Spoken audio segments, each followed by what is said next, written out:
Bienvenidos a esta nueva edición de Cara a Cara, en la que tendremos el inmenso placer de entrevistar a Roberto Colom. Roberto es catedrático de Psicología Diferencial en la Universidad Autónoma de Madrid y es autor de numerosos estudios, siendo su campo de especialidad el de la inteligencia. Si vamos, por ejemplo, a la página Dialnet, que es una página donde se recopilan los trabajos académicos de los investigadores, consta lo siguiente. Escribió una tesis doctoral sobre las estrategias diferenciales de representación en el razonamiento, ha dirigido 9 tesis doctorales y ha escrito, nada más y nada menos, 29 libros, 64 artículos y 23 colaboraciones en obras colectivas. En definitiva, lo que quiero transmitir a la audiencia es que hoy vamos a hablar con una verdadera autoridad en el campo de la inteligencia, tanto a nivel nacional como a nivel internacional. Roberto, muchísimas gracias por estar aquí. Es un honor. Gracias a ti por la invitación. Y vamos a ello. Vamos a ello. Escribiste en 2024 un libro divulgativo, que es el que se muestra en la pantalla, Inteligencia, lo que de verdad sabemos sobre la inteligencia, evidencias y mitos. Un libro que, lo estábamos comentando antes de que empezase la entrevista, tiene un hermano mayor, que es The Science of Human Intelligence, un libro que escribiste junto a Richard Heyer y Earl Hunt, que es, bueno, pues podríamos decirlo, una verdadera Biblia en el campo de la inteligencia. Lo voy a decir yo, lo podrías decir tú, pero lo voy a decir yo, porque de verdad contiene absolutamente todo lo que uno necesita en muchísimos capítulos, tiene muchísimas referencias al final de cada capítulo. Entonces, cualquier persona que esté interesada en el tema, vamos, yo lo remitiría sin lugar a duda a este libro, porque allí lo encontrará todo. Y hoy, como no podía ser de otra forma, vamos a hablar sobre la inteligencia. Te lo había comentado también a ti, lo comento también a la audiencia. Bueno, yo tengo la manía de compartimentalizar un poco las entrevistas. Yo creo que queda más ordenado al final, al igual que sucede cuando uno pues, divide en capítulos un libro. Entonces, vamos a hablar en primer lugar, desde un punto de vista conceptual, sobre qué es la inteligencia. En segundo lugar, cómo se mide la inteligencia. En tercer lugar, de dónde proviene la inteligencia, y ahí hablaremos de los genes, hablaremos del entorno, etc.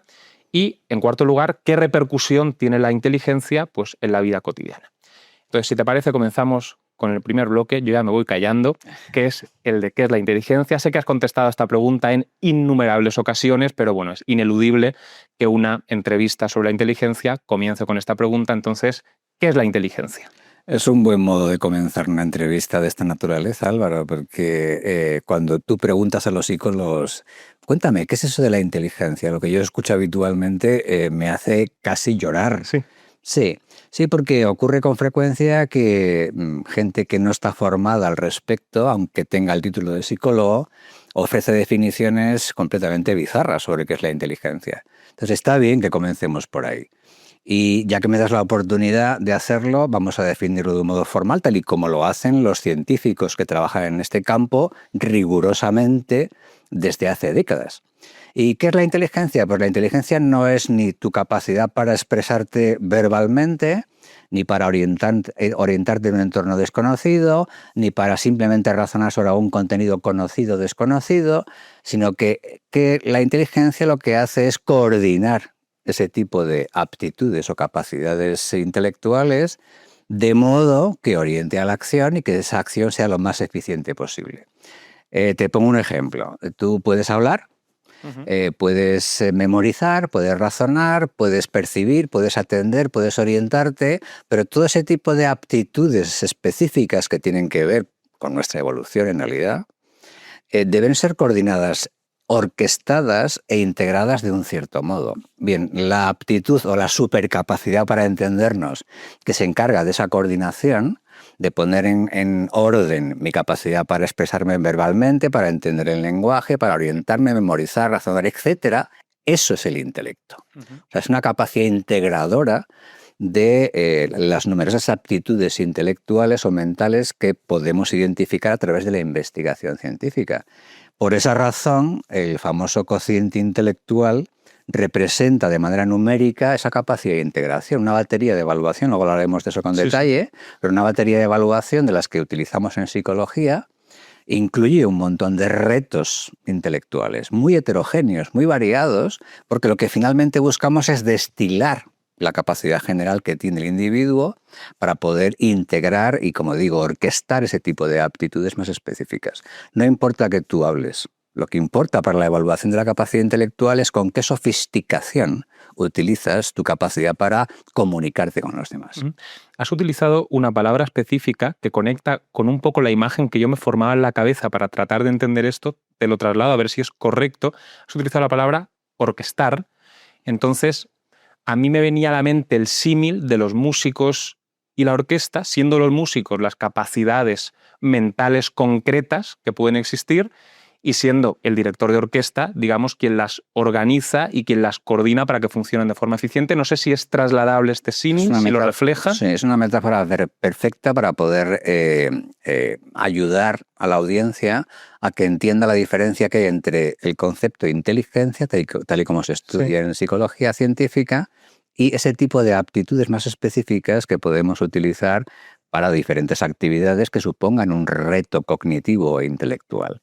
Y desde ese punto de vista la metáfora es ideal, porque tienes la parte de viento, la parte de percusión, la parte de cuerda, eso equivaldría a ese tipo de aptitudes más específicas, y ese director de orquesta que ya está por ver si existe como tal metafóricamente en nuestro cerebro, organiza ese tipo de diferentes partes de la orquesta o de tu capacidad, tus capacidades mentales o intelectuales. Entonces, digamos, la inteligencia tiene un componente unitario, un componente general, por así decirlo. A esto en psicología se le llama G. Entonces, quería preguntarte de dónde viene esta G, cómo surge, etcétera, y a qué nos referimos exactamente cuando hablamos de esta G, que creo que viene de General Intelligence, ¿no? Eso es, o sea, es muy sospechoso, G de general, y fue descubierto, fue identificado hace más de un siglo por un psicólogo británico, Charles Spearman, que se dio cuenta de lo siguiente: de manera incidental fue a un colegio y entonces se dio cuenta de que los chavales que eran muy buenos en inglés también eran muy buenos en matemáticas y en las disciplinas en general que se enseñaban en el colegio. Puso la información de las calificaciones que recibían los chavales en una tabla, en una matriz de resultados, y se dio cuenta que había una relación positiva. ¿Qué quiero decir con esto? Pues justamente que los chavales podían ordenarse según lo bien o mal que lo hacían en general en las diferentes materias escolares. Y de aquí desarrolló instrumentos estadísticos para poder cuantificar hasta qué punto ese tipo de relación era más o menos elevada. Eso se hace con un índice estadístico muy conocido y muy fácil de entender, que es la correlación. Cómo se relacionan, cómo covarían los desempeños, en este ejemplo que estamos poniendo ahora, escolares de este conjunto de chavales, ¿no? Entonces tiende a pasar esto que acabo de comentar, que los que son buenos en una materia tienden a ser buenos en las demás. Y al revés, el que no se le da bien las matemáticas, en general, no lo hace demasiado bien en las demás materias escolares. Y de aquí dio un salto al campo más psicológico. Entonces él y sus colegas desarrollaron instrumentos de medición psicológica que suponían distintos tipos de retos cognitivos e intelectuales. Y se dio cuenta que ocurría lo mismo que lo que él observó incidentalmente en este colegio que estaba muy cerca de su casa, por cierto. Y esa covariación, esa relación, es la que justifica o permite cuantificar de manera formal ese componente general. ¿Esto qué significa a nivel práctico? Por lo siguiente, cuando yo digo que alguien tiene una buena capacidad matemática, en realidad la tiene porque tiene una buena capacidad intelectual general. Y para tratar de entender, yo sobre todo, la naturaleza, supongo que es un debate pues absolutamente, en fin, no sé si infinito, pero prácticamente, en lo que respecta a la naturaleza de esta G, por llamarlo así, si las capacidades mentales concretas, no sé si me ocurren, supongo que una podrá ser la memoria, la orientación, la capacidad verbal, la capacidad de reconocer patrones. Es decir, hay distintas capacidades mentales concretas. Esta herramienta que las coordina y que las ordena para hacerlas funcionar de forma eficiente, ¿con qué tiene que ver principalmente? ¿Con la capacidad de razonar? ¿Con qué exactamente? No sé si se puede contestar. Sí, cualquier pregunta que me hagas en principio se puede contestar, mejor o peor, pero se puede contestar. Y mejor o peor en el sentido de que la evidencia científica es más o menos sólida, no mejor o peor en el sentido de que mi respuesta sea más o menos elegante, no me refiero a eso, ¿no? Pero fundamentalmente, no hay ningún debate, y esto está bien subrayarlo, aprovechando tu pregunta, no hay ningún debate en psicología científica sobre qué está detrás de ese factor general de inteligencia, esa relación que decíamos positiva, el que lo hace mejor en general y al revés. Eso es indiscutible. Y ocurre en cualquier lugar del planeta. No sabemos si también ocurre en la galaxia de Andrómeda, pero posiblemente sí.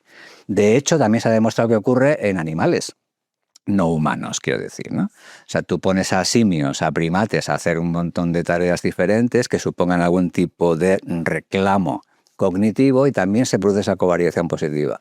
Con perros pasa lo mismo, con ratas pasa lo mismo. O sea, que es un fenómeno que nadie discute, que esté informado, evidentemente. Otra cosa es cómo se explica eso. Y para eso hay un montón de teorías, pues ya sabes cómo somos los científicos. O sea, buscamos siempre una explicación y tener razón, esto es muy importante. Entonces, hay diferentes explicaciones, algunas de ellas tienen que ver con que fundamentalmente lo que explica esa covariación, que está detrás de ese factor general, es mi cerebro. ¿Tú cuántos cerebros tienes, Álvaro? Lo que yo sepa, uno. Exactamente. Entonces, todo al final depende de cuáles son las características estructurales y funcionales de mi único cerebro. Entonces, ese cerebro puede ser más o menos eficiente, lo voy a decir en esos términos muy genéricos, y como es más eficiente, es capaz de enfrentarse de modo más eficaz al tipo de retos intelectuales que yo le pueda plantear independientemente de su naturaleza. Y al revés, si mi cerebro funciona de modo menos eficiente, por la razón que sea, que luego entraremos en ello, imagino, Sí. eso también va a afectar al tipo de tareas que yo le puedo plantear y cómo las va a resolver ese cerebro menos eficiente. Es como tener un ordenador con más o menos potencia. Esta sería un poco la idea, ¿sí? ¿Cuál es tu potencia a nivel intelectual que va a penetrar en cualquier tipo de reto que yo le plantee a la persona a la que voy a evaluar en un momento determinado? Uh-huh. En el libro recogéis que Charles Murray estudió a personas eminentes y concluyó que solamente 18 habían llegado pues, a ese nivel de eminencia máxima, mencionando, por ejemplo, a Aristóteles, a Galileo, a Newton, a Darwin, a Edison, a Mozart. Tú hiciste algo muy interesante, que es tratar de estimar, por así decirlo, pues el nivel intelectual de todas ellas. En relación con esto te quería hacer dos preguntas. La primera es, que me suscita mucha curiosidad, ¿cómo lo hiciste o en qué te fijaste? Porque evidentemente Aristóteles no se sometió a un test de inteligencia en su día. O sea, a través de una reconstrucción, supongo, tuviste que fijarte en ciertos datos. Entonces, ¿cómo lo hiciste exactamente para medir esto? Vamos a hacer un pequeño matiz que es muy relevante. No lo hice yo. Ah. Lo que yo hice fue utilizar el trabajo de mis colegas. Vale. O sea, que le eché mucho morro a la cosa, ¿no? Sí. O sea, efectivamente, mis colegas desde los años 20 han trabajado en este sentido casi como un entretenimiento. No hay que darle tampoco muchísima credibilidad a ese tipo de estimaciones, que son estimaciones, no pueden ser de otro modo como acabas de señalar. No le hemos aplicado ninguna prueba de cociente intelectual a Aristóteles, ni a Galileo, ni a Mozart, etc. Entonces, lo que sí se ha hecho, y de manera bastante minuciosa y exhaustiva, es hacer una estimación. ¿Cómo? Pues muy sencillo, utilizando información biográfica.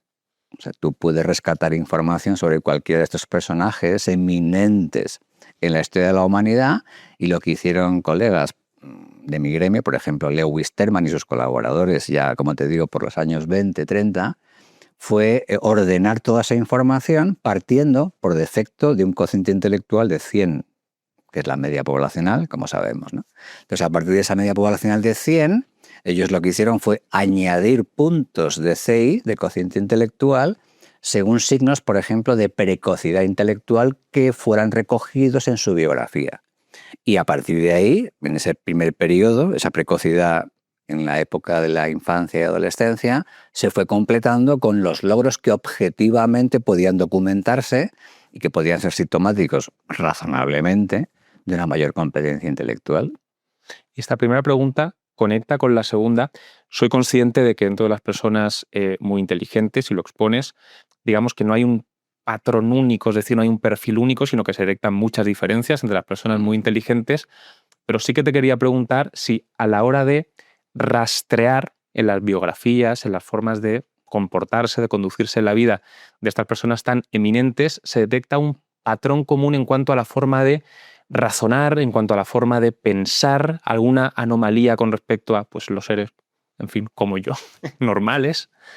No es que haya un patrón característico, pero sí se destaca algo importante. Cuando analizas, y son miles de personas, son miles de personajes que tienen un mayor o menor nivel de eminencia, que por cierto es un estudio enciclopédico, ya que me das la oportunidad de explicarlo brevemente. Claro. Es un estudio que recoge personajes que han sido relevantes en la historia de la humanidad por su contribución a nuestro avance como civilización, tanto en las ciencias como en las artes, a los dos niveles. Y el estudio enciclopédico que estoy comentando comienza en el 850 a.C. y termina en 1950 del siglo XX. O sea, se recoge todo ese periodo de tiempo y lo que se hizo fue analizar enciclopedias temáticas de todos los lugares del planeta para evitar que, bueno, esto es un estudio hecho en Europa y por tanto puede haber algún problema. No. En ese sentido es bastante heterogéneo. Y lo que se hizo fue, durante 7 años, ir cuantificando lo que los especialistas en los diferentes campos habían documentado sobre los logros de este tipo de personajes eminentes de la historia de la humanidad. Y se encontró algo muy interesante, y es que cumplía la curva Lotka, que me preguntarás, ¿y eso qué es? Pues muy sencillo. Lo que se observa es que los niveles de eminencia pueden ordenarse, pueden cuantificarse entre 1 y 100, y lo que te encuentras es que una mayoría de estos personajes presentan puntuaciones más cerca de 1 que de 100. Cuanto más cerca de 1, que es menor eminencia, son eminentes, pero menos. Hay mucha gente en ese punto de la curva, y a medida que esa puntuación de eminencia va aumentando, se hace más exigente, se va reduciendo de modo muy visible la cantidad de gente que presenta esos indicadores más elevados. Como en los deportes. ¿Cuánta gente tiene 7 medallas de oro en las Olimpiadas? Pero sin embargo, puede haber un montón de deportistas, ¿no? Pues aquí es lo mismo. O sea, la verdadera eminencia, que son los personajes que tú has señalado, por cierto, hace unos minutos, son muy poquitos y están en la parte de arriba de eminencia, muy cerca del 100. Yo te comentaba esto sobre todo porque detecto una comprensible incapacidad de ponerse en el lugar de quien tiene una inteligencia distinta, tanto en un sentido como en otro. Es decir, hay personas que tienen mucha inteligencia que, como están acostumbradas a razonar como razonan, consideran que es simplemente sentido común y les resulta prácticamente inexplicable que otra persona pueda razonar en unos términos distintos a como razona ella, porque considera que es tan evidente pensar así que incluso puede llegar a pensar que todo el mundo es igual de inteligente y que son medio idiotas todos los demás, etc. Y también detecto exactamente lo mismo si nos fijamos en digamos, el extremo opuesto, que es esto. Por ejemplo, hay un tuitero, Ciriaco, lo menciono muchísimo en este tipo de entrevistas, que ponía un ejemplo particularmente bueno, que es las series de detectives, que ves cómo los guionistas, pues como evidentemente no tienen el cociente intelectual que podría tener Moriarty o que podría tener Sherlock, pues tratan de hacer, digamos, una aproximación en cuanto a cómo resuelve un detective un crimen, y la inmensa mayoría de series de detectives, pues de repente el detective, como por arte de magia, se le ocurre algo y tiene... Claro, las personas inteligentes no creo que piensen de esa forma ni descubren las cosas por arte de magia. Entonces veo una doble incapacidad de ponerse en el lugar del otro. Las personas menos inteligentes, evidentemente, no saben cómo razonar las personas más inteligentes, porque entonces serían igual de inteligentes. Y detecto lo mismo en el otro extremo. No sé si esto sucede. Sí, eso es un fenómeno que obedece al fenómeno burbuja. O sea, uno primero tiene la capacidad intelectual que tiene, por la razón que sea, y se ha observado que esa gente que tiene un cociente intelectual, ponte por caso de 130, tiende a relacionarse con gente parecida a su sofisticación más o menos elevada intelectual. Y eso hace que vivas en una especie de burbuja. O sea, pues este es el mundo. Y tiendes a olvidarte de que la campana de Gauss es inexorable y la variabilidad en capacidad intelectual es gigantesca. Entonces, tiende a ocurrir lo siguiente. Da la impresión de que la gente, tanto muy inteligente como muy poco inteligente, no viven en un mundo compartido por la inmensa mayoría, no inmensa, pero la gran mayoría de la población. O sea, decimos a nivel legal, y yo en esto he trabajado con alguna intensidad, que es precisa una cierta capacidad intelectual para que alguien sea juzgado como responsable de sus actos legalmente. Bueno, pues hay científicos, entre los que me cuento, que esto mismo que ocurre para la parte baja de la campana de Gauss debería aplicarse a la parte alta. ¿Por qué? Porque esta gente especialmente inteligente puede tener una manera de analizar la sociedad que se escapa al patrón bajo el cual se legisla, que es para la mayoría de la población, pero la mayoría no son todos. O ese tipo de casos extremos quizá deberían ser considerados de un modo peculiar. Y conectando la pregunta que te hacía antes, la pregunta que te he hecho ahora, en relación con esas personas eminentes, en relación con esas personas tan inteligentes como se pueden ver en las series, esos detectives, esos que lo resuelven todo, etc., Sobre todo eso, me interesa saber si hay algún tipo de procesar la información que a través de las preguntas que se le hayan podido hacer y que ellos hayan podido contestar de primera mano, si se ha detectado que ven el mundo, que razonan, que procesan la información de una manera distinta. Por ejemplo, a raíz de documentarme para esta entrevista, me salía un vídeo de un chico superdotado donde él lo que trataba de explicar en primera persona es que cuando en clase pues, se mencionaban 7 conceptos u 8 conceptos, él inmediatamente trataba de buscar patrones comunes para ver cuál era el hilo conductor entre todos ellos, reconducirlos a 2, a partir de ahí tener una base fundacional desde la que interpretar los otros 8 a la luz, es decir, poner un ejemplo en primera persona de cómo procesa la información. No sé si es la única forma, si es un ejemplo anecdótico, si se tiene algún tipo de evidencia científica en torno a esto. Sí, esta pregunta que me haces es súper interesante y yo creo que tiene bastante impacto en cómo se conceptualiza eso de la alta capacidad, porque es fácil pensar que la gente que está muy por encima de la media en capacidad intelectual tiene un modo de procesar la información o de tratar la información mentalmente de un modo cualitativamente distinto al resto. Lo que sabemos por la investigación, por ejemplo, en neurociencia, y en eso hemos trabajado bastante en mi equipo de investigación, en colaboración con otros equipos de otros países, nos dice que no es así. La diferencia simplemente es cuantitativa. Antes hacía referencia a lo de la potencia. Pues esta es un poco la idea fundamental. O sea, los individuos de la población pueden ser ordenados por su potencia intelectual desde un nivel muy bajo a un nivel muy alto, pero eso no implica que los niveles muy altos hayan dado un salto cualitativo. No, simplemente tienen más potencia que les permite hacer el ejemplo que acabas de poner, conectar diferentes elementos de información de un modo más eficiente. Los demás pueden hacerlo, pero de modo menos eficiente, menos eficaz, y eso va a notarse cuando tú haces una evaluación objetiva de su capacidad intelectual. En resumidas cuentas, no es una diferencia cualitativa, sino cuantitativa, de cantidad. Lo cual conecta con el segundo bloque. Vamos a pasar ya a la medición de la inteligencia. Creo que es conveniente empezar este bloque entendiendo bien a qué nos referimos cuando hablamos de medición de inteligencia. Te traslado lo que a mí me ha parecido entender para que me confirme si es correcto o no. Si yo lo he entendido bien, la inteligencia no se puede medir en sí misma y entonces se pueden hacer test de inteligencia que arrojan un resultado, que es el cociente intelectual, que es una estimación de la inteligencia. No sé si el concepto es este. Tal cual, o sea, tú partes de una definición con la que hemos empezado esta entrevista y en función de esa definición te planteas cuál puede ser el modo más adecuado de estimar de manera numérica cuál es el nivel que presenta la persona evaluada en concreto. Entonces, ese tipo de retos que tú le vas a plantear están diseñados de un modo explícito para poder saber si la persona es capaz de resolver ese tipo de problemas cuando son fáciles, cuando son moderadamente complejos o cuando son muy complejos. ¿Y esto no te recuerda la campana de Gauss? Sí, ¿no? Entonces, ¿qué va a ocurrir? Si todo va bien, y suele ir bien cuando están bien diseñados ese tipo de instrumentos de evaluación, va a haber muy pocas personas capaces de enfrentarse con éxito a los retos intelectuales más complicados. Sin embargo, en la zona media va a haber bastante gente que es capaz de gestionar, de resolver eficientemente problemas de dificultad o complejidad moderada.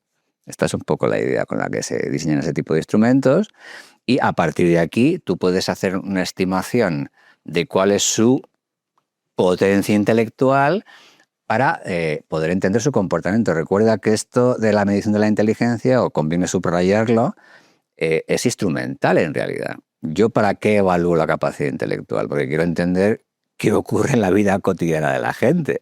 Entonces, es indiscutible por toda la investigación que se ha hecho durante un siglo en psicología científica que lo que obtenemos en esa evaluación formal de la capacidad intelectual es un predictor. Luego veremos algo sobre eso, porque ya os he anunciado antes, de lo que luego ocurre cuando la gente está utilizando sus, vamos a llamarle, competencias intelectuales o cognitivas en su vida cotidiana.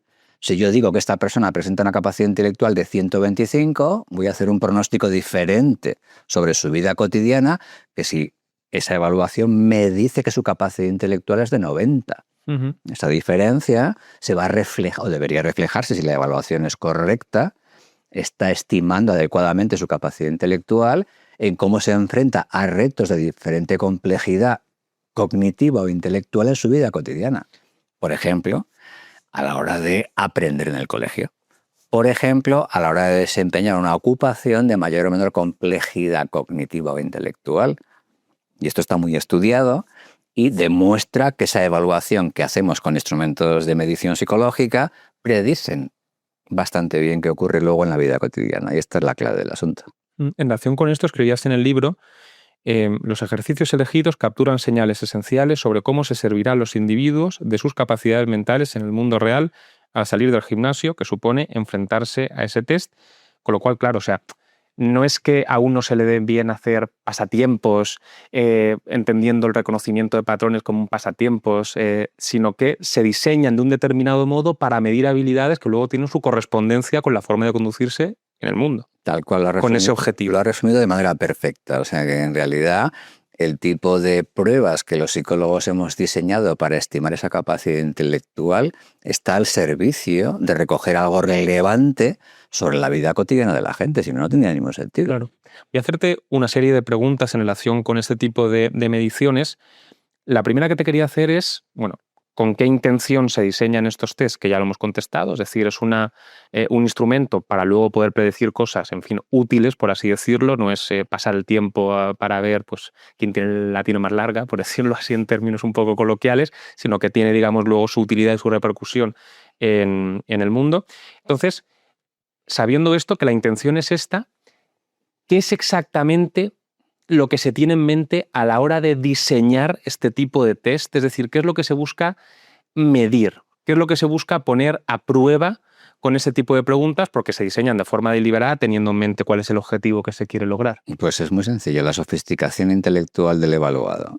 Hasta qué punto es más o menos sofisticado intelectualmente y es capaz de mostrar un alto desempeño en el tipo de ejercicios específicos que incluimos en ese tipo de pruebas. Ponte como ejemplo lo que antes hemos comentado hace unos minutos. Cuando queremos evaluar con qué nivel de sofisticación es capaz de manejar el lenguaje. Pues eso lo puedo hacer con preguntas que tienen que ver con comprensión de textos. Igual que hace, por ejemplo, la evaluación PISA.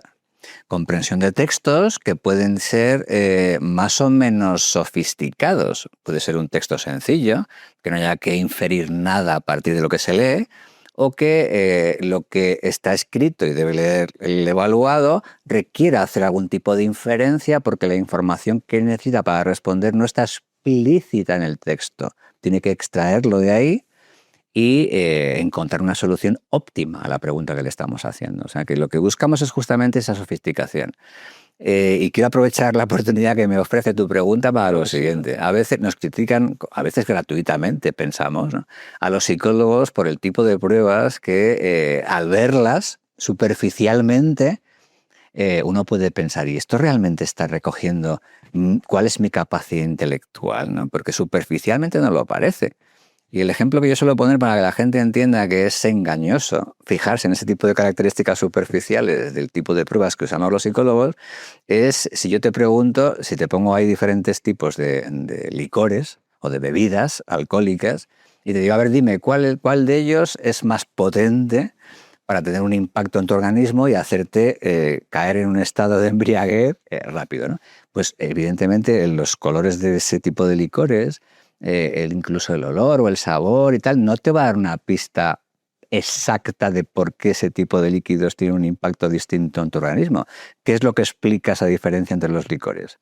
La concentración de alcohol etílico. Tú la ves, no la ves, tienes que hacer un análisis químico para poder... Esta tiene 8%, 10%, 50%. Pues eso mismo hacemos los psicólogos con las pruebas. Podemos calcular estadísticamente cuál es la potencia de ese tipo de ejercicios para poder hacer una estimación de ese componente general que antes hemos comentado.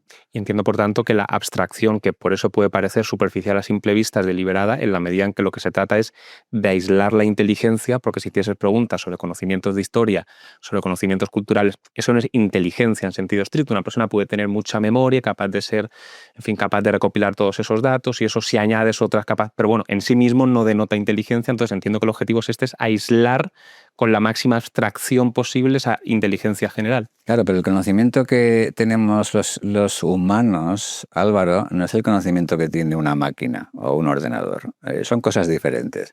Antes me preguntabas, cuando hablábamos de la eminencia, ¿qué característica puede distinguir a estos personajes eminentes? Y se me olvidó comentar algo que ahora viene al caso. Y es algo súper importante, y es que ese tipo de personas eminentes tenían muchísimos conocimientos sobre su temática.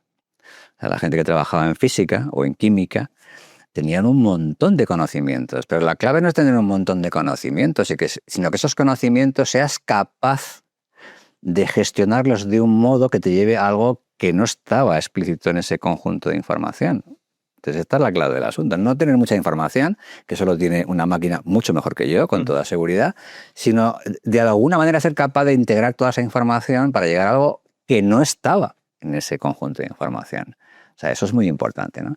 Tener una gran base de datos, para decirlo de manera muy breve, tener una gran base de datos no te hace más inteligente, pero si eres inteligente, serás capaz de manejar de manera más eficiente esa base de datos. Te quería preguntar, en relación con los test de inteligencia, porque en ocasiones se ha dicho, si tienen o no tienen, por así decirlo, un sesgo cultural, es decir, si miden aquello que a los occidentales se nos puede dar especialmente bien, o si miden parámetros que de algún modo son universales y transversales a todas las culturas. Pues hay dos tipos de ejercicios, por simplificar mucho, dos tipos de ejercicios que están más pegados a la cultura y aquellos que están más desapegados de la cultura. Yo a la gente escéptica le invitaría a que hiciera una prueba, como yo he podido hacer, ¿no?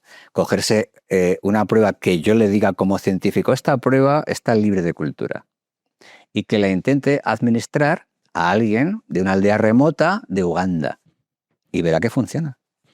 Que lo haga, o sea, que no me crea. Ya lo hemos hecho y funciona, ¿no? Entonces, si tú eliges ese tipo de pruebas que están basadas en reconocimiento de patrones abstractos, no están pegados a ningún contexto cultural, tú eres capaz de hacer una estimación en cualquier lugar del planeta, sin ningún problema, siempre y cuando la persona evaluada entienda que le estás pidiendo, lógicamente, ¿no? Y luego están el tipo de pruebas, y estoy simplificando mucho, pero para entendernos, pruebas que sí que están pegadas al contexto cultural. Yo te puedo aplicar una prueba de capacidad intelectual que requiere utilizar el español, y evidentemente en Japón no va a funcionar. ¿Pero qué es lo que hacemos los psicólogos? Pues muy sencillo. Yo cuando intento evaluar un conocimiento cultural, lo que intento evaluar es tu capacidad de aprovechamiento de tu cultura. Y esta es la clave de la evaluación de esa parte más cultural. Claro que es cultural, pero esa evaluación basada en cómo has aprovechado tú tu exposición cultural es clave para definir tu capacidad intelectual. Es fundamental. Entonces, en ese sentido está la parte, digamos, más abstracta o más libre de cultura y la parte más pegada a tu cultura que intenta evaluar hasta qué punto has rentabilizado tu paso por esa cultura. En relación con el tema del cociente intelectual, bueno, sabes perfectamente que hay detractores. Por ejemplo, he localizado una cosa que decía Nassim Taleb. Dice que en gran medida el cociente intelectual es una estafa pseudocientífica. Según me consta, tú no piensas eso. Entonces, me gustaría que explicases por qué y en qué medida el cociente intelectual sí que es una estimación fiable de la inteligencia según tu punto de vista. Bueno, para empezar, Taleb, yo no sé muy bien qué le ha pasado, sí, pero arrasa con todo cuando se pone encima de la mesa esto de la investigación científica de la inteligencia humana. No sé, parece que le sale como urticaria. Pero toda la investigación que se ha desarrollado en psicología nos habla, nos da pruebas rotundas que no son discutibles, se puede mejorar, evidentemente, como cualquier tipo de investigación científica en general, pero las pruebas son rotundas. O sea, esa investigación ofrece información valiosa para entender el comportamiento humano y lo que plantea Taleb me gustaría, es que generalmente no le entiendo, no sé muy bien a qué se refiere. Porque cuando él dice que es una estafa pseudocientífica, ¿a qué se refiere? ¿Qué quiere decir con eso? O sea, el tipo de investigación que podía haberse hecho mejor en los años 20 del siglo pasado, pues es posible, pero como cualquier ciencia se va avanzando, se va sofisticando y se va mejorando con la investigación. Entonces, yo no sé muy bien qué pretende Taleb al ponerse en plan talibán al criticar la investigación científica seria y rigurosa que nos ha dado información muy útil a todos los niveles a los psicólogos cuando hacemos psicología aplicada, por ejemplo. Y también hay gente en el extremo totalmente opuesto, por ejemplo, Jordan Peterson, que también es psicólogo, sostenía y ha sostenido en innumerables ocasiones que si hay algo objetivo dentro de la psicología, y lo plantea en estos términos tan categóricos, es el cociente intelectual. Sí, pero más que el cociente intelectual, que eso es una estimación, una medida, lo que implica todo lo que sabemos en torno a ese concepto, al concepto inteligencia. Sabemos muchísimas cosas que resultan de utilidad, primero, para entender el comportamiento humano, que es fundamental para cualquier científico que trabaje en el área de la psicología, y en segundo lugar, a nivel práctico específico, por ejemplo, para hacer una evaluación de alguien que ha tenido un accidente de tráfico. Cómo eso ha afectado sus capacidades cognitivas. Cómo podemos entender el cómo cambia la capacidad intelectual durante el ciclo vital. O sea, en qué momentos estamos en el máximo de esa potencia intelectual, cuándo eso empieza a declinar, qué impacto tiene en la vida cotidiana. O sea, hay un montón de investigación que resulta muy útil para hacer una radiografía del comportamiento humano en la vida cotidiana. Porque al final el tipo, como decíamos antes, de evaluación que hacemos del cociente intelectual y del conjunto de aptitudes que pensamos son relevantes en la vida cotidiana, remiten a ese comportamiento en el día a día. Es decir, podríamos decir que el cociente intelectual es algo objetivo y no pseudociencia en la medida en que correlaciona positivamente con muchas cosas que están archidemostradas y en esa medida es objetivo. Claro, o sea, es que las pruebas objetivas son rotundas, que evidentemente se pueden mejorar, porque tú haces una estimación de esa capacidad intelectual en una persona concreta, como en cualquier medición, Álvaro, hay un margen de error, claro. Hay un intervalo de confianza. Eso se le permite a cualquier ciencia, pero a la psicología, cuando habla de la capacidad intelectual, parece que no. Como no sea exactamente esa la puntuación, entonces es pseudociencia. Pero oiga, ¿de qué me está hablando? ¿Usted sabe cómo funciona la ciencia? Cualquier medición tiene un margen de error. Y esto mismo ocurre con la capacidad intelectual, que se tiene en cuenta, por cierto, cuando se hace un informe de evaluación. La puntuación más probable es esta, por lo que hemos evaluado, pero hay un intervalo de confianza. Entonces, si tú eso no lo aceptas y le estás exigiendo a la psicología algo que no exiges a otras ciencias, eso me parece poco legítimo, francamente.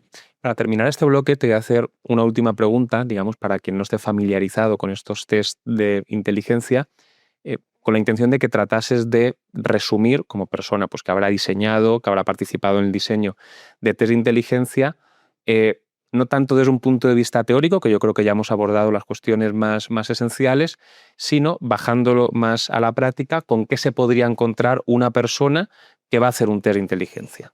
A ver, es importante esto que señalas y yo creo que vale la pena que lo destaquemos. Para evitar que pueda tener algún conflicto de intereses, yo jamás he diseñado ningún tipo de... Vale. Jamás lo he hecho. Mi objetivo como científico es averiguar si el tipo de pruebas que los psicólogos utilizan en el día a día para hacer una evaluación de la capacidad intelectual presenta las garantías técnicas exigidas para que esa prueba se pueda comercializar, pues se ha demostrado por la investigación previa que esa prueba tiene ese tipo de garantías. Entonces, mi objetivo es ese. O sea, yo soy como asuntos internos para entenderlo. Claro, sí. O sea, yo tengo que llegar a la conclusión, después de analizar todo lo que se ha hecho para poner esa prueba de evaluación en el mercado, que cumple con los requisitos técnicos necesarios. Y desde ese punto de vista, la gente se puede quedar tranquila, porque cualquier prueba que se comercializa a día de hoy para hacer esa evaluación formal de la capacidad intelectual ha pasado un montón de filtros de control de calidad, algo así como ocurre en medicina. Tú no pones un medicamento en el mercado si antes no has demostrado fehacientemente que ese medicamento tiene el impacto que la farmacéutica dice que va a tener. Pues aquí es lo mismo, exactamente igual. ¿Usted ha demostrado que esa prueba está evaluando adecuadamente con las garantías de fiabilidad, validez, etcétera, esa variable psicológica? Sí, pues adelante. Y entonces, reformulando la pregunta, ¿con qué te tienes que encontrar tú para que consideres que es una prueba que sí que, digamos, puede dar como resultado una estimación fiable? Es decir, ¿qué elementos tiene que reunir conectando precisamente con lo que te preguntaba? ¿Qué nos podemos encontrar en un test de inteligencia? ¿Que nos podemos encontrar específicamente en los contenidos de la prueba o lo que justifica? No, con los contenidos de la prueba. ¿Con qué tipo de pruebas nos podemos encontrar? Pues hay de muchos tipos. Hay de muchos tipos, pero todos ellos, si están adecuadamente diseñados, están evaluando esa competencia intelectual.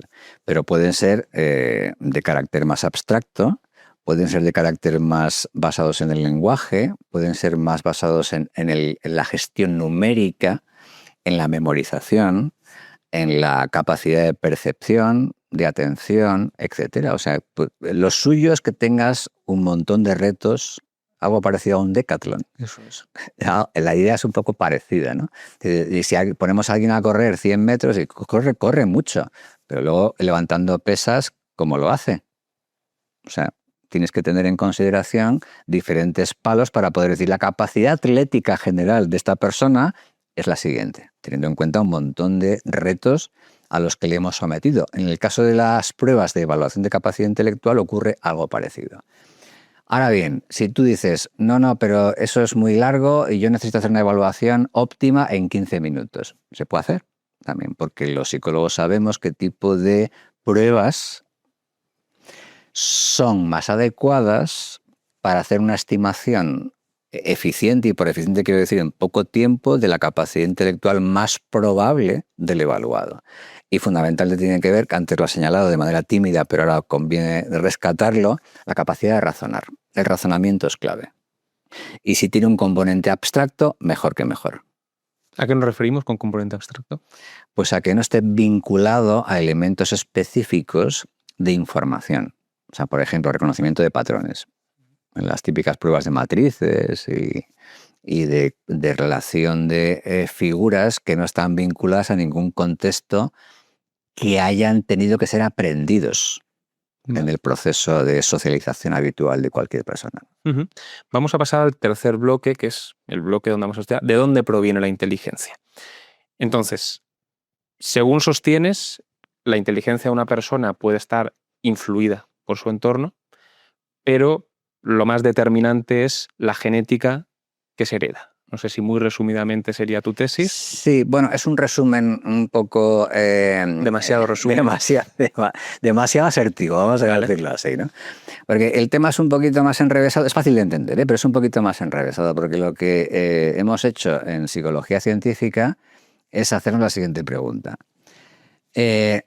Cuando yo hago una evaluación de la capacidad intelectual en una muestra de personas que representa la población, y vemos que las diferentes personas presentan un diferente desempeño objetivo en esa evaluación de la capacidad intelectual, ¿hasta qué punto esa puntuación, esa estimación que hemos hecho depende de su genética o de las circunstancias que experimentó en su proceso, por ejemplo, educativo? ¿Vale? Es un poquito diferente la pregunta, ¿no? En una persona específicamente me da igual, para entendernos. Uh-huh. Lo que me pregunto es cómo esas diferencias de desempeño intelectual pueden estar influidas en mayor o menor grado por el hecho de que tú y yo seamos diferentes genéticamente o por el hecho de que tú y yo hayamos crecido en familias de distinto poder adquisitivo, para entendernos. Si tú naciste en una familia más pudiente, tuviste en principio más recursos para poder adquirir información y, bueno, pues de alguna manera desarrollarte cognitivamente con más eficacia. Si yo nací en una familia menos pudiente, con menos recursos, lo tuve más difícil. Bueno, entonces aquí hay investigaciones fascinantes, algunas de ellas las cuento ahí, muy interesantes, ¿no? ¿Qué ocurre cuando comparamos el potencial genético de alguien de una familia poco pudiente con el potencial genético de alguien de una familia más pudiente? Y nos preguntamos lo siguiente. Si esta chavala que tiene un potencial genético muy alto nace y crece en una familia pobre y esta otra chavala que nace en una familia muy pudiente, con muchos recursos, pero su potencial genético es menor, ¿se van a mover según su potencial genético o es su contexto social que va a determinar, usando tu terminología, que no me gusta mucho lo de determinar, francamente? Vale, sí. Hace más probable o menos probable, es más adecuado, ¿no? Con los datos científicos. ¿Qué va a ocurrir? Pues lo que hemos visto con miles de casos es que lo que va explicando mejor el recorrido del individuo, en este caso de estas dos chavalas que hemos puesto como ejemplo, es fundamentalmente su potencial genético, no el contexto social. De hecho, estudios que comparan padres e hijos analizan su genética, analizan su capacidad intelectual y su contexto social Y se dan cuenta de lo siguiente: cuando los hijos son más intelectualmente competentes y presentan una mejor genética que los padres, mejoran su posición social con el paso del tiempo. Y al revés, cuando los hijos presentan peor competencia intelectual y menos potencial genético que sus padres, empeoran. Y eso justificaría bastante bien lo que vemos habitualmente, eso que denominamos movilidad social.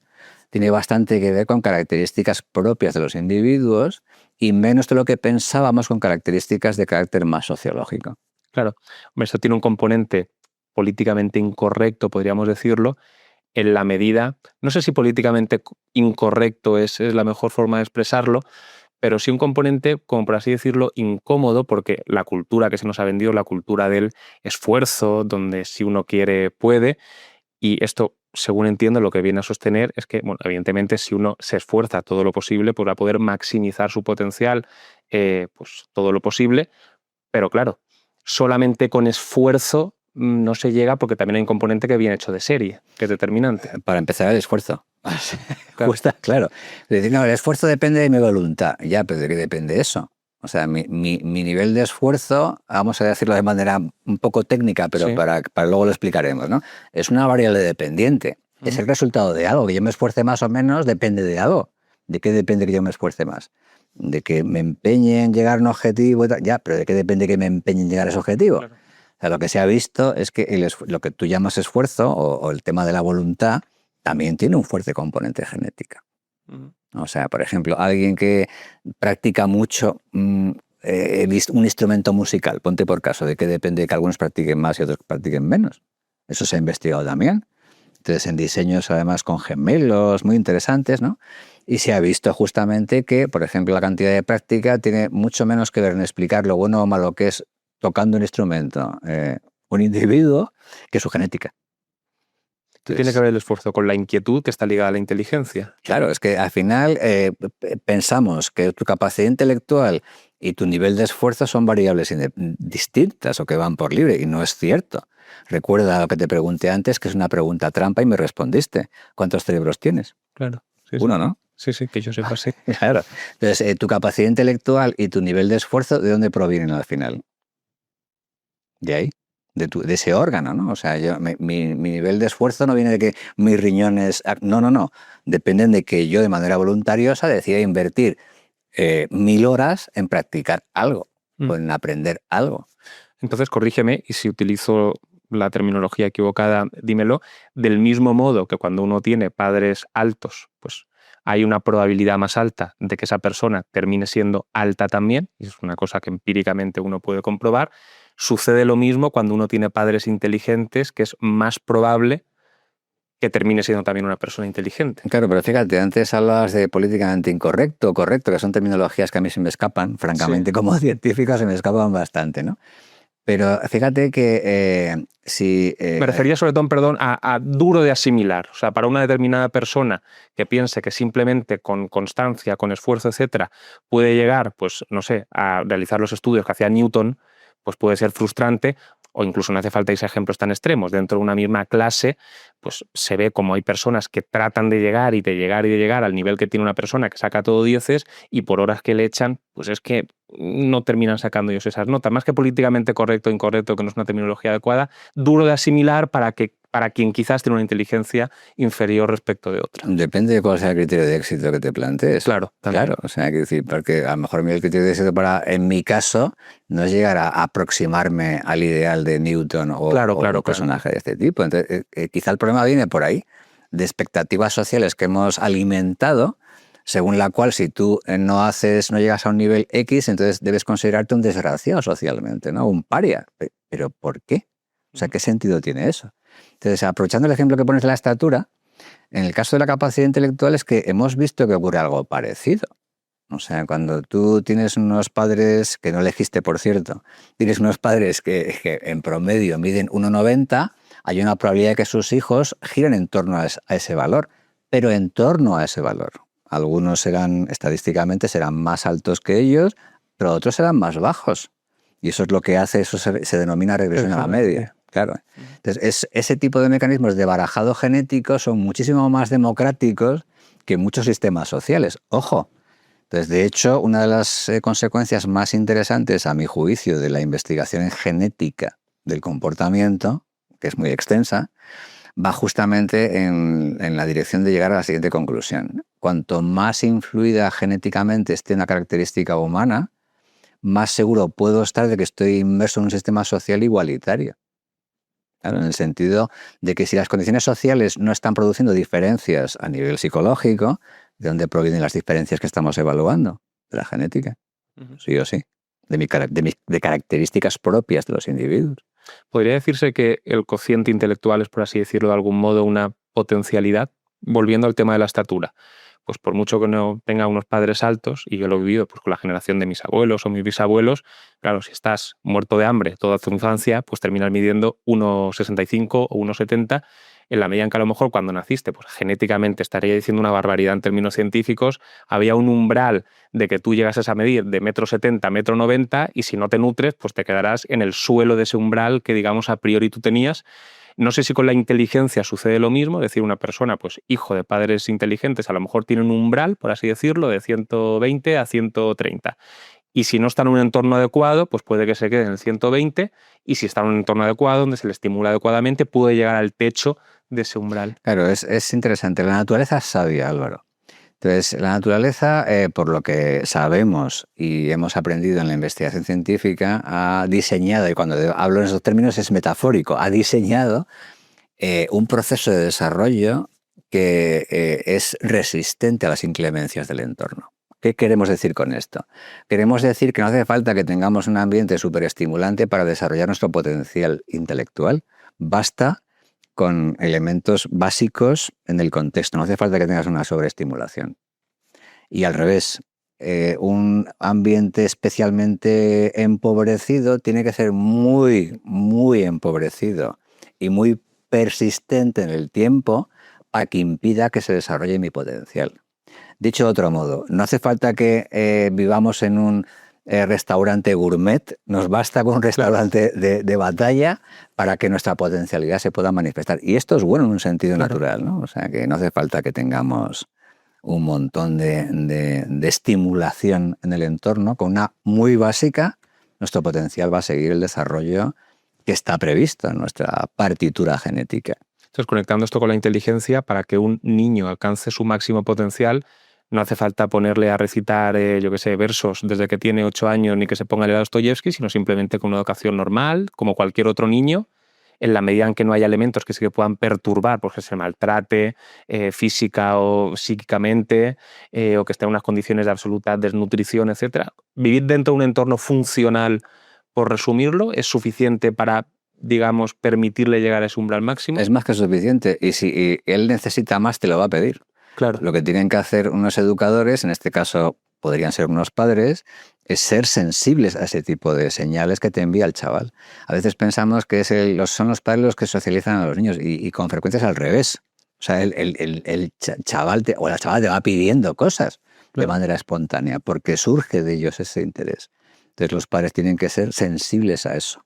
En lugar de intentar imponerles a los chavales, y esto es importante, a los chavales cómo me gustaría a mí que fuera mi chaval. ¿Eso puede ser contraproducente? Absolutamente. Puede llegar a ser contraproducente. Totalmente. Y lo ves. Contraproducente en el sentido de impedir que lleguen a su umbral máximo, claro, en esos términos. Totalmente, porque puede generar un rechazo en el propio chaval, ¿no?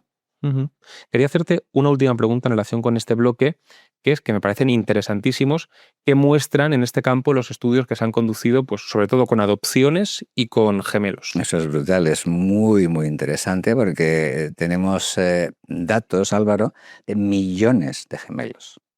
O sea, no son 1.000, 2.000 gemelos. No, son estudios alucinantes, yo por eso me quedé alucinado.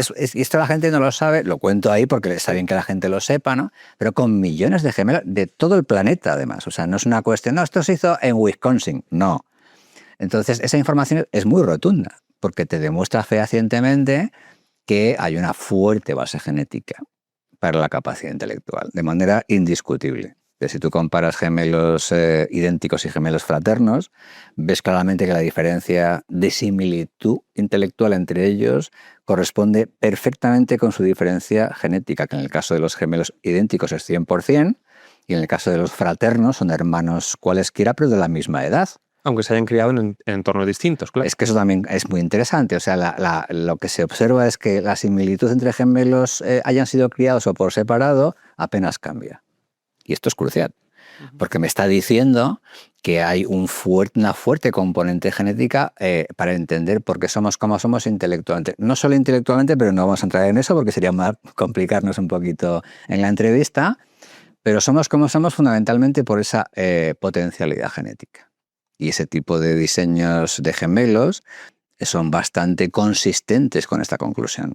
Son muy rotundos, ¿no? Y en las adopciones, pues también se ha visto algo que es francamente chocante. Y tiene que ver con lo siguiente. Si tú comparas distintos tipos de familias, adoptivas y no adoptivas, te das cuenta de que se produce el siguiente patrón. En las familias estándar, en las que unos papás crían a sus niños, observas que padres e hijos se parecen más a nivel intelectual, significativamente más a nivel intelectual, que si comparases dos personas que has elegido al azar de la población. Pero claro, aquí no sabes por qué se parecen más, porque son parientes genéticos o porque los papás han criado a sus niños, no tienes ni idea. Ese tipo de estudios no valen, te lo voy a decir de manera muy clara, para nada. Vale. Porque estás confundiendo los dos tipos de elementos, el parentesco genético con la crianza.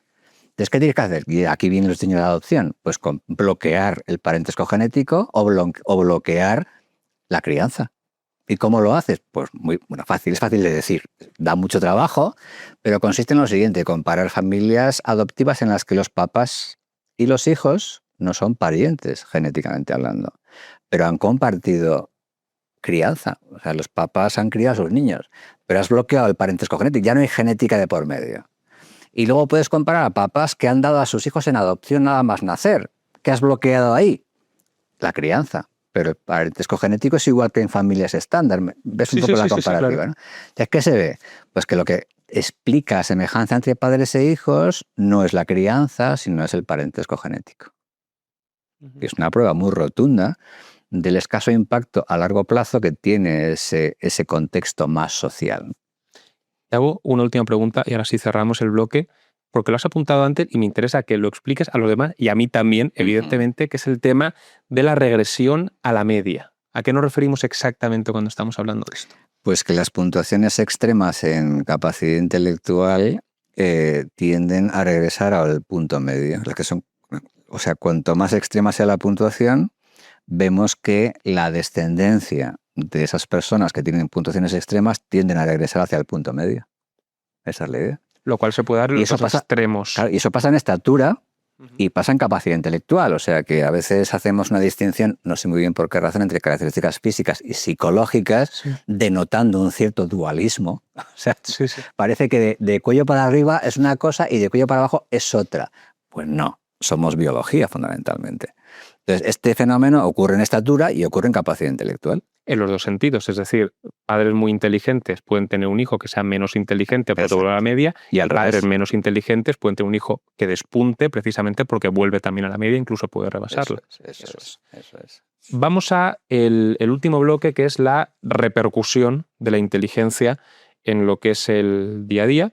Me interesará abordar esto tanto desde un punto de vista individual como desde un punto de vista colectivo. Empezamos desde el punto de vista individual y en este sentido te pregunto si es la inteligencia el factor más determinante para pronosticar el éxito en la vida de una persona, y subrayo esta palabra porque también te quiero preguntar a qué nos referiríamos en este caso cuando hablamos de éxito. Claro, la definición de éxito tiene que ver con lo que técnicamente en psicología denominamos variable criterio. O sea, ¿qué queremos pronosticar? Entonces, el éxito social no lo definimos los psicólogos, y esto es importante que lo tengamos en cuenta, ¿no? Pero si somos capaces de preguntarle, por ejemplo, a alguien que se dedica a estudiar eso, como es un sociólogo, ¿qué se considera éxito social? Pues que se puede considerar éxito social lo siguiente. Hagamos una cadena lógica, que en tus estudios llegues lo más lejos posible. Si tú solamente haces estudios obligatorios y en cuanto puedes te vas del circuito educativo, has tenido un éxito relativo.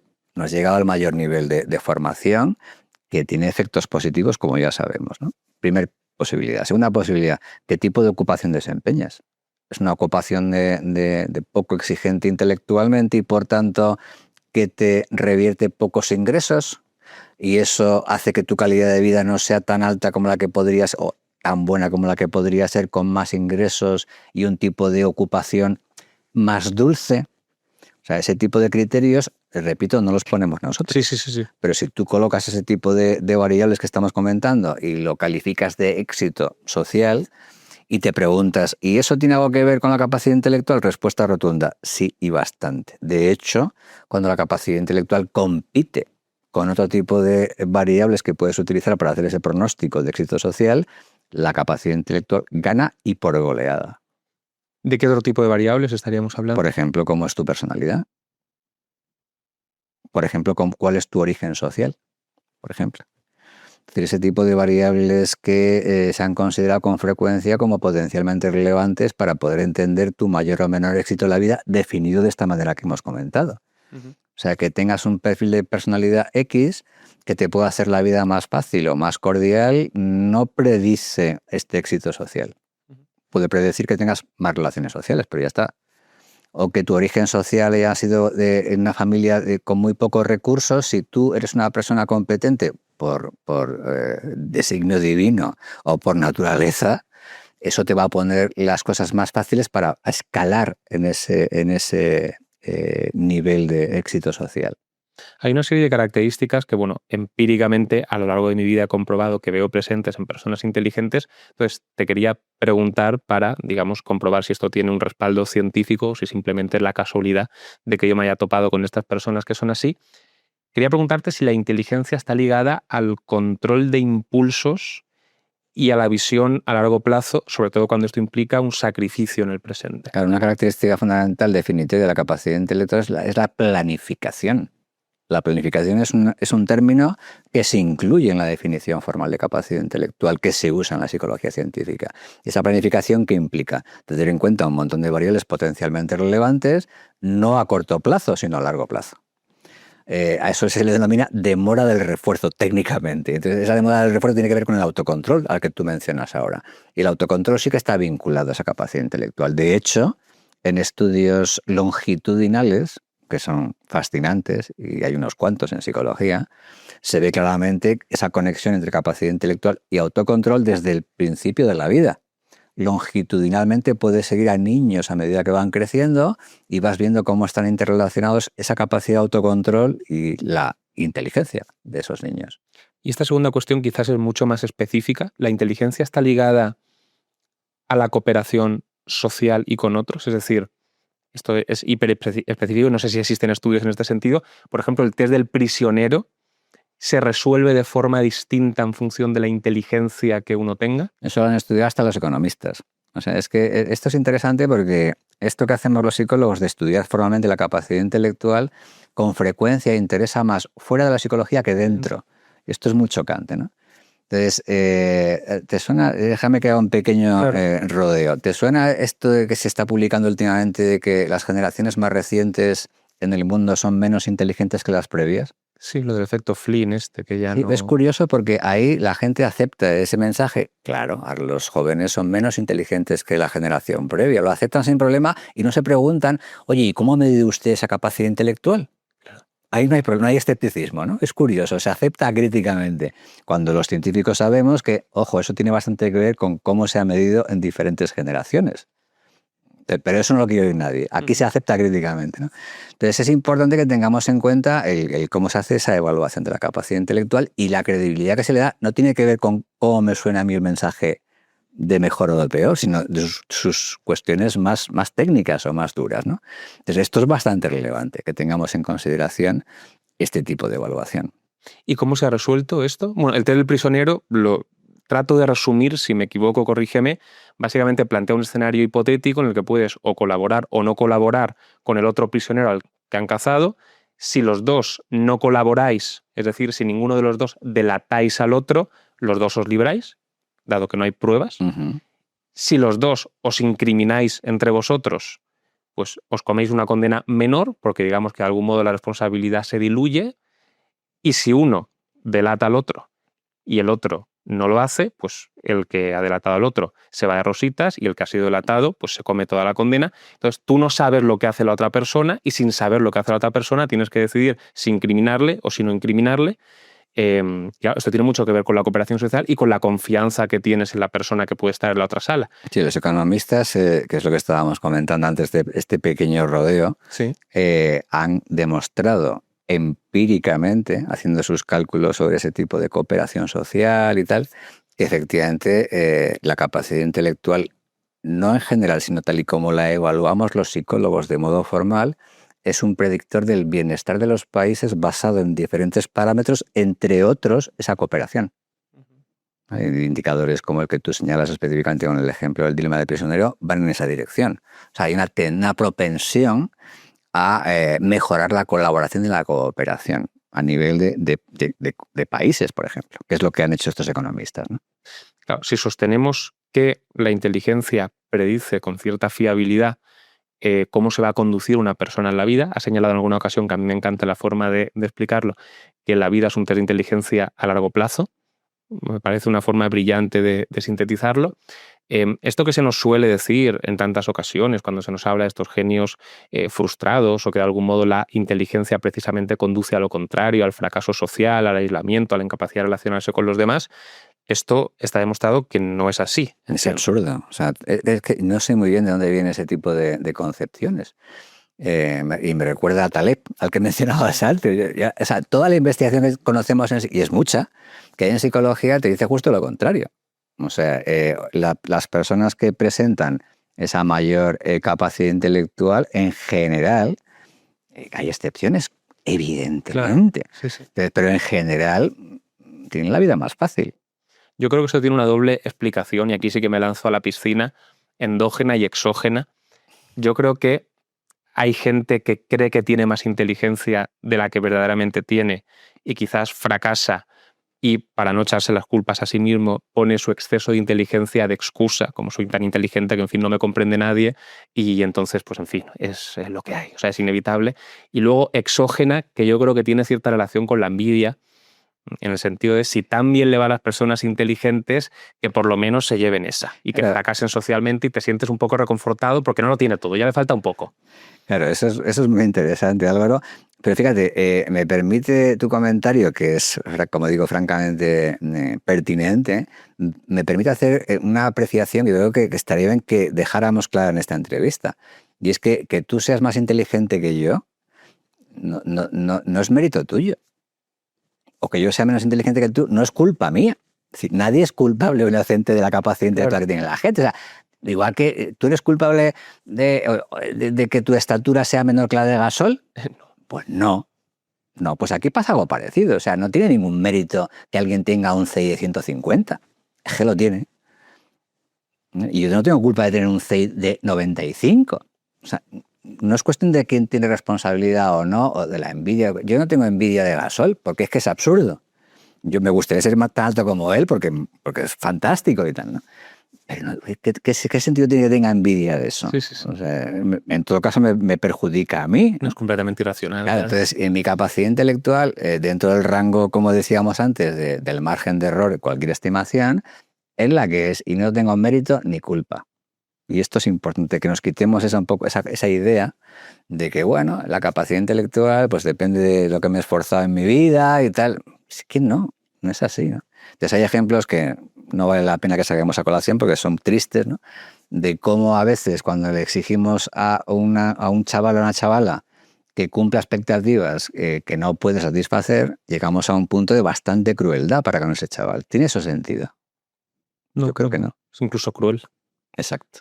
Claro, y esto no solamente se da en un sentido, es decir, hay una tendencia a pensar falsa, que las personas inteligentes pues se aíslan, no se comportan bien en términos sociales, fracasan, y es una cosa que a mí me da un poco la atención, también hay una especie de espejo donde se atribuye a los criminales y a las personas antisociales una inteligencia por encima de lo común. No te lo he comentado, yo soy abogado penalista y he tratado con bastantes personas, pues en fin, que frecuentan este tipo de escenarios.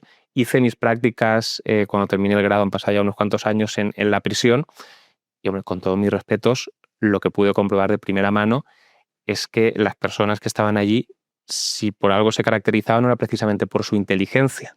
Sí, es así, eso está muy documentado también, Álvaro. O sea, claramente en población penitenciaria, y no es porque se hayan pillado a los menos inteligentes, por cierto, que también lo hemos comprobado, presentan en promedio, por supuesto, presentan al menos media desviación típica por debajo de la media poblacional.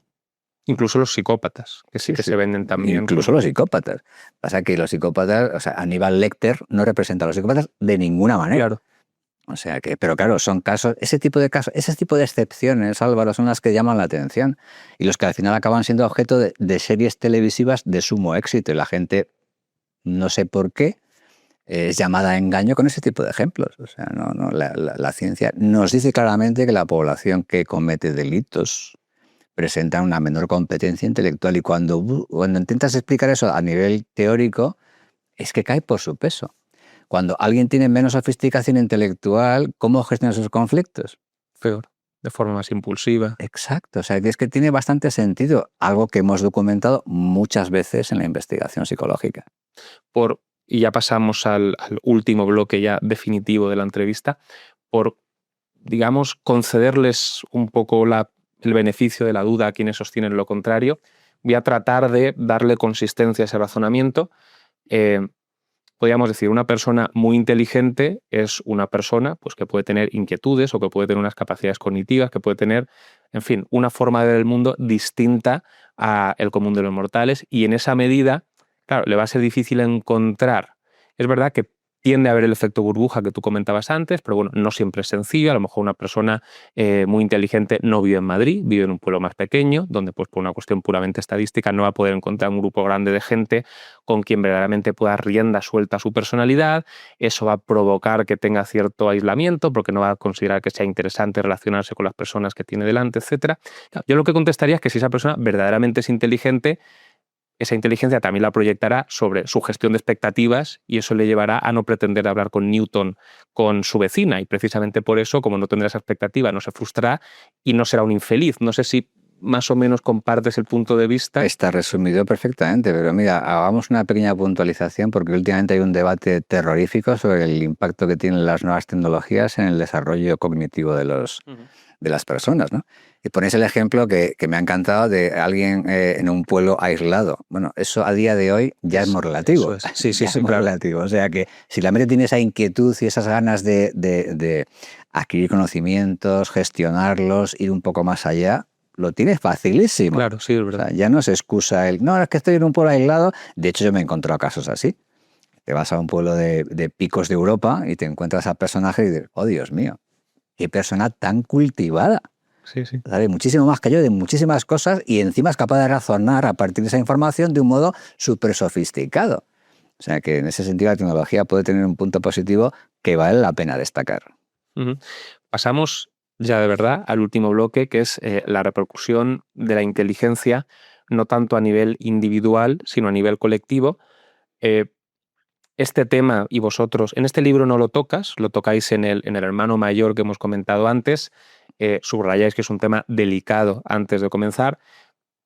Yo creo que por razones obvias, si al final lo distintivo del ser humano con respecto al animal, estoy simplificando mucho, pero puede ser principalmente su capacidad de razonar en términos más sofisticados, establecer categorías de personas que razonan de forma distinta. De algún modo hay una línea muy fina entre de ahí pasar a que hay categorías de superhumanos y subhumanos, y aquí entramos en terreno un poco pantanoso. A mí vuestro enfoque me parece genial porque dice, bueno, es un tema que se va a tocar y para que lo toque gente pues de una forma errónea, pues toquémoslo de una forma adecuada, rigurosa y llegando hasta donde podamos llegar sin necesidad de hacer inferencia, ni saltos al vacío, ni nada por el estilo. Entonces, yo creo que es importante aclarar esto antes de entrar en este bloque, que empiezo con una pregunta genérica. Bueno, desde luego, la dignidad de las personas, bajo mi punto de vista, viene atribuida por la condición de ser humano, no por el intelecto, ni por la altura, ni por nada del estilo. Es decir, uno es verdad que tiende a asociar más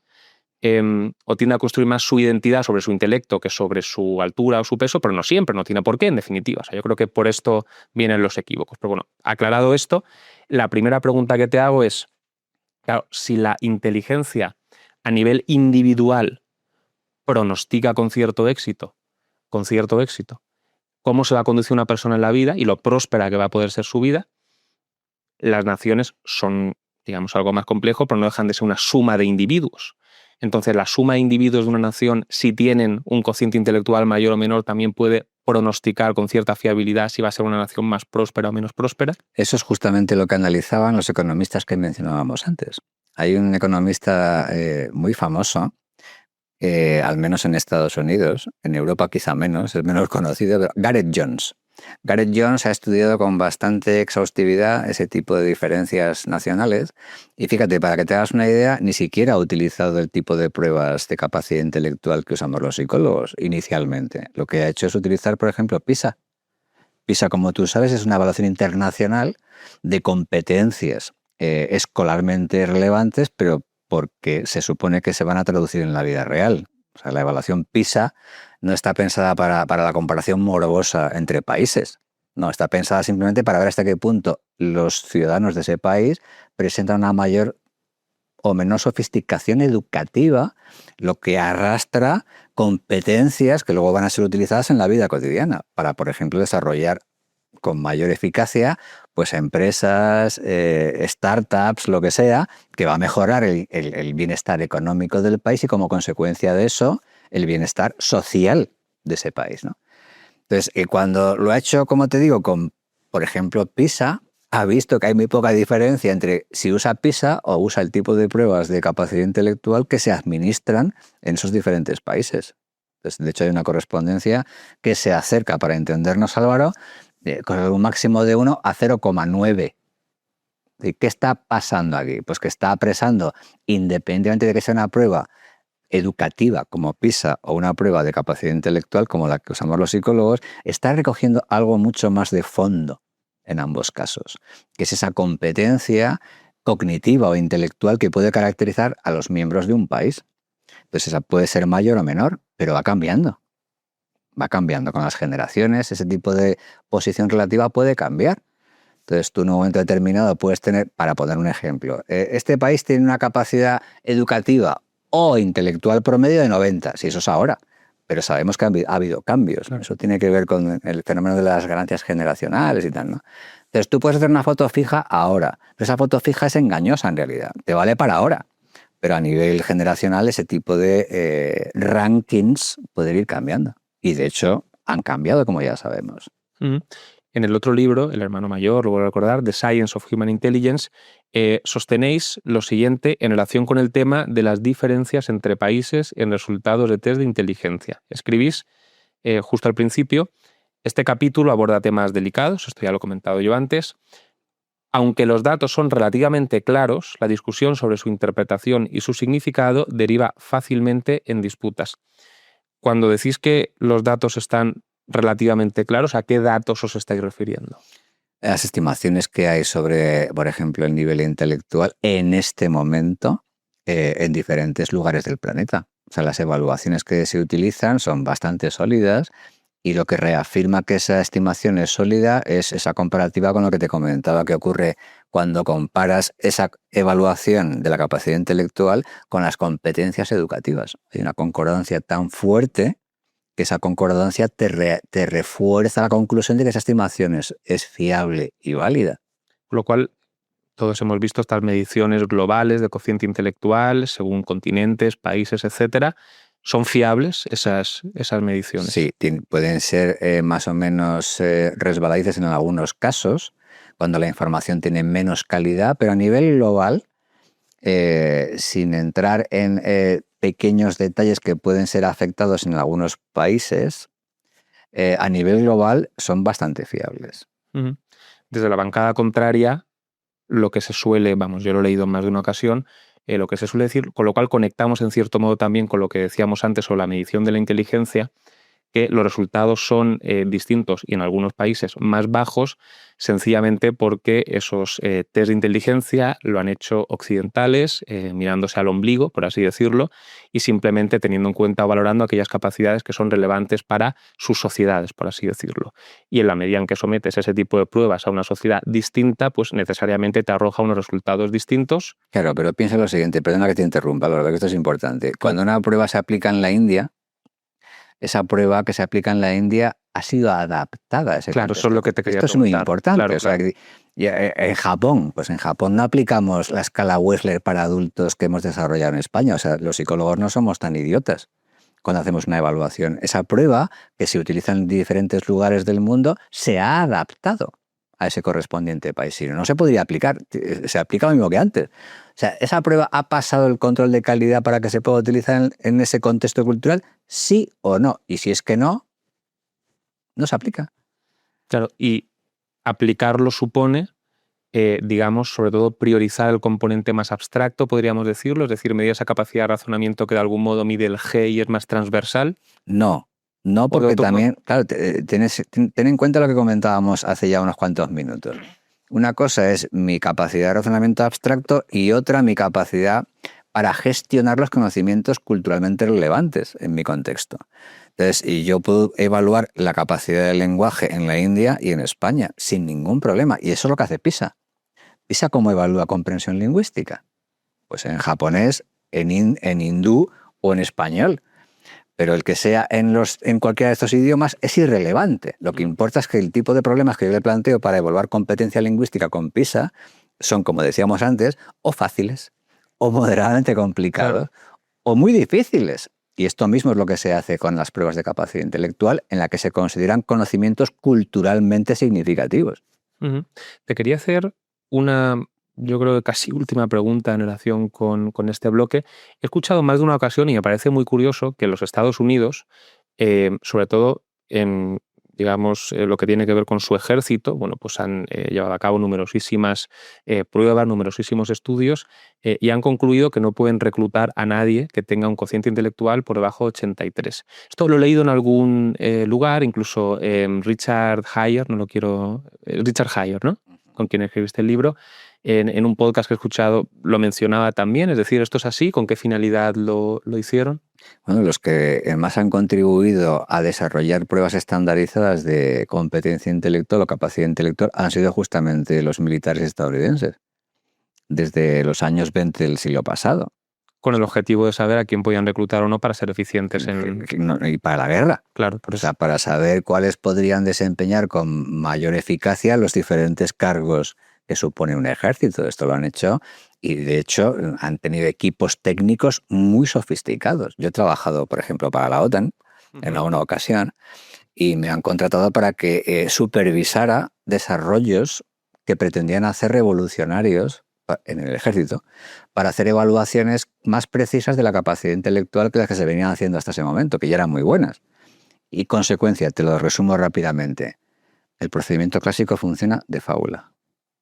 Entonces, no, pero es que ahora queremos hacer pruebas informatizadas y tal.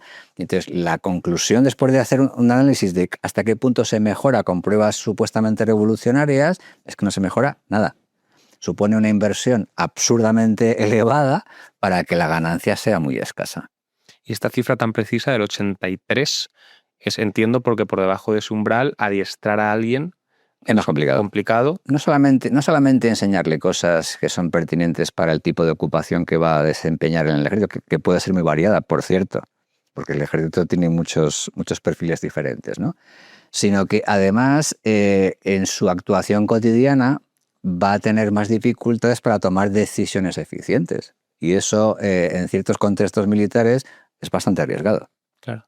No solamente el obedecer órdenes, sino cuando no tiene órdenes, él, por sus propios medios, comportarse de un modo que sea razonable. O materializarlas. Que no delate posiciones y que no ponga en riesgo a sus compañeros. Es delicado, entonces se ve que cuanto más cerca esté esa puntuación, siempre con un intervalo de confianza, recuérdalo, Álvaro. Es decir, 83 es muy taxativo, eso no lo va a decir nadie. Va a decir que la puntuación más probable de 83 con un rango de confianza hace que esa persona tenga más probabilidad, y lo de probabilidad es muy importante, recuérdalo, de cometer más errores, que pueden ser fatales. Esta es la idea, ¿no? Te hago una última pregunta a modo de cierre de la entrevista. Es un tipo de pregunta que he hecho en las últimas entrevistas en algunas ocasiones y que me parece interesante. Sé que es muy difícil de contestar, pero claro, cuando una persona ya estudiando un mismo tema durante décadas, pues necesariamente pues se va forjando puntos de vista que cada vez pueden ser más sólidos en relación con ciertos temas, llega a ciertas conclusiones. Entonces, después de tantos años, después de tantas décadas estudiando el tema de la inteligencia, sé que es una pregunta complicadísima. Ya veo cómo me estás mirando. Soy perfectamente consciente. ¿Cuáles dirías que son las conclusiones, si tuvieses que resumirlo, más relevantes y, aunque todo susceptible de cambio, más, por así decirlo, inamovibles a las que has llegado?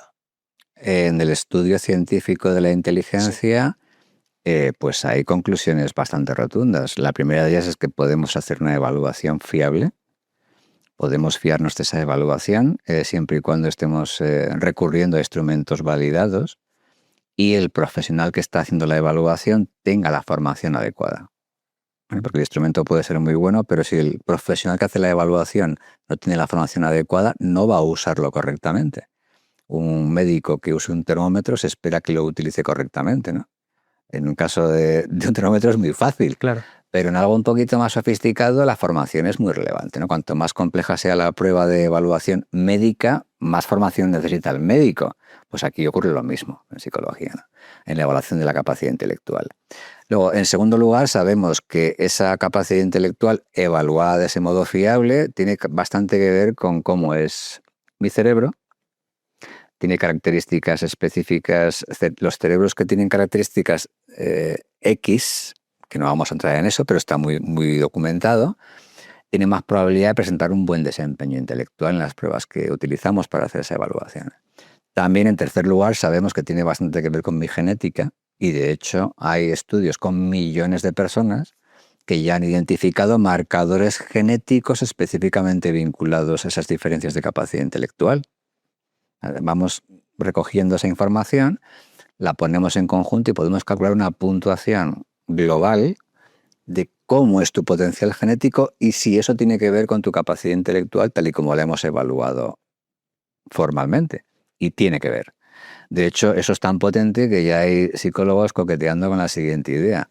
Con un recién nacido, o incluso antes, podemos hacer una estimación de dónde va a llegar intelectualmente en su vida adulta. Y eso cada vez es más sólido, cada vez es más potente. Hay empresas que en la actualidad están haciendo diagnósticos preimplantacionales, evaluando en embriones cuál es su potencial intelectual. Para que los papás elijan, papás de Silicon Valley, por cierto. Madre mía. Claro, No lo sabía. Es espectacular. Sí. Para que elijan, este es el embrión más adecuado para que tu niño en el futuro tenga una capacidad intelectual 10 puntos por encima de lo más probable en la población, por ejemplo. Y lo están vendiendo ya. ¿Pero eso por qué lo pueden hacer? Porque la investigación que hay al respecto cada vez es más sólida. Cada vez es más... Todavía tiene margen de error, pero ya se está comercializando, ¿no? Esta es la tercera conclusión, y para no enrollarme demasiado... Puedes enrollarte lo que quieras, es interesantísimo. La última conclusión es que cuando hacemos esa evaluación de la capacidad intelectual que venimos haciendo, como decíamos en esta entrevista, desde hace décadas, estamos recogiendo una característica o un factor psicológico de extremada relevancia para poder entender el comportamiento humano en las circunstancias por las que transita en su vida. Si tú me preguntas, ¿hay alguna otra variable psicológica que los psicólogos hayáis evaluado que tenga esa potencia predictiva o de pronóstico de lo que la gente hace en su vida cotidiana? La respuesta es rotundamente no. No hay ninguna, pero ni de lejos. O sea, cualquier característica que tú me puedas poner encima de la mesa está muy lejos de esa validez predictiva que ya sabemos que tiene la capacidad intelectual en tu vida a todos los niveles. Por eso, la frase que tú señalabas hace un ratito, la vida es un test de inteligencia muy largo, aunque no lo parezca, es exacta, porque toda la información que conocemos sobre esa validez de pronóstico va en esa dirección. Entonces, entendamos por qué esa variable, y este es un poco, ya con esto termino mi respuesta a tu pregunta, entendamos qué podemos hacer socialmente para que la gente que presenta una menor potencia intelectual pueda tener la vida un poquito más fácil. Si podemos hacer un poco de ingeniería en ese sentido, le facilitaríamos mucho la vida a la gente que tiene más dificultades en ese test de inteligencia que supone vivir. Entonces, tómese en serio esa información en lugar de decir, esto no sé, porque eso sería típico de Taleb. Como yo soy muy listo, No puedo entender que la poca capacidad intelectual pueda ser un hándicap en la vida de los demás. Ojo, tómese en serio que para algunas personas, no pocas de la población, eso de pasar por el test de inteligencia de la vida con dignidad es más complicado que para otras. Tómeselo en serio y haga algo para ayudarles. Claro, claro. Pues si te parece, Roberto, con esto terminamos la entrevista. Ha sido un honor de verdad. A todos los que nos escucháis, os recuerdo que en 2024 Roberto publicó el libro que se ve en pantalla, Inteligencia, lo que de verdad sabemos sobre inteligencia, evidencias y mitos. Y si se quedan con ganas, que seguro que sí, les remitimos al otro libro, que también lo mostraremos, que es The Science of Human Intelligence, que lo recuerdo, lo escribiste junto a Richard Heyer y Earl Hunt. Leedlos, no solamente compradlos, para potenciar vuestro cociente intelectual. Roberto, muchísimas gracias, de verdad que ha sido un honor y un placer. Y muchísimas gracias, como siempre, también a todos los que nos escucháis.